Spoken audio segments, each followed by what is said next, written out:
Hello and welcome to this episode where I will try to explain to you the arguments brought forth by Chief Justice John Marshall, where he said the President that the courts in the United States have the power to review and strike down laws that conflict with the Constitution of the United States. The case, called MARBURY v. Madison, brought in front of the United States Supreme Court, resulted in the court arguing the constitutionality of the case, and the opinion of the court was written by Chief Justice John Marshall. So for you to understand the arguments better, watch the first video in which I explain the case. So enough said, let's get to the video.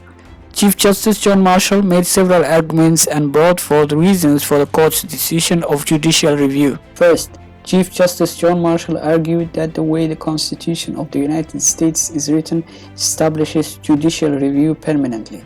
He quoted a line from Alexander Hamilton's essay, Federalist No. 78, and wrote, "The powers of the legislature are defined and limited, and that those limits may not be mistaken or forgotten. The Constitution is written."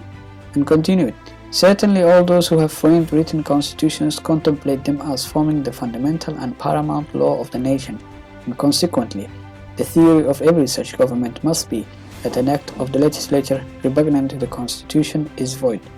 Next, Marshall declared that one of the roles the American judiciary system performs is deciding the constitutionality of the laws it applies, and then wrote his famous line, "It is emphatically the province and duty of the judicial department to say what the law is." Second, Chief Justice John Marshall pointed out that the Constitution places limits on the United States government's powers, and that those limits would be in name only if they were not subject to judicial review and enforcement. He reasoned that the Constitution's provisions limiting Congress's powers, such as the export tax law, which prohibits the federal government from imposing any tax or duty on articles exported from any state, or the prohibitions on bills of attainder, which is a law by which a person is immediately convicted without trial, and ex post facto law, which is a law that applies retroactively, punishing someone for an act that was only made criminal after it was done. He said, in cases such as those mentioned, some judges would be forced to choose between enforcing the Constitution or following Congress. In his opinion, the dilemma was not difficult.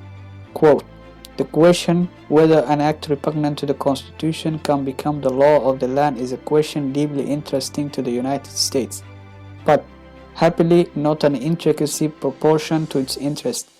He held, quote, "virtually as a matter of iron logic, that in the event of conflict between the Constitution and statutory laws passed by Congress, the constitutional law must be supreme."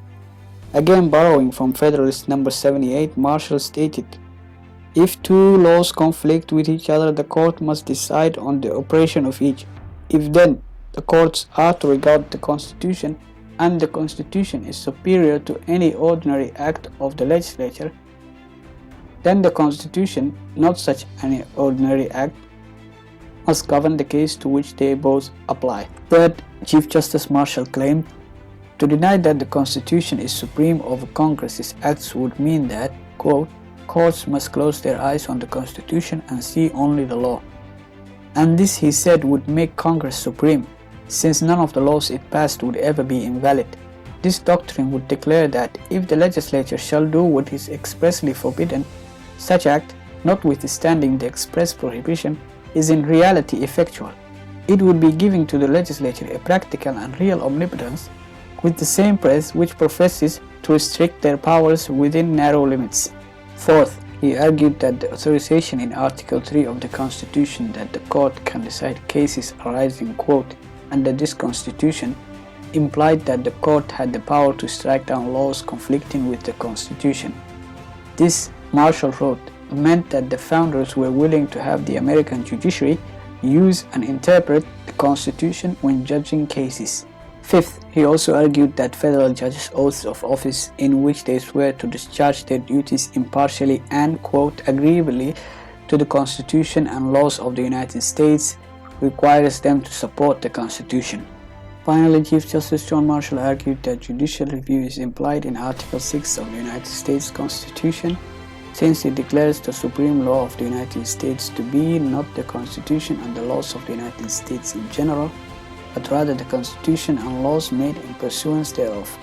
Having given his list of reasons, Marshall concluded the court's opinion by reaffirming the court's ruling of the jurisdiction law's invalidity and therefore the court's inability to issue MARBURY's writ of mandamus.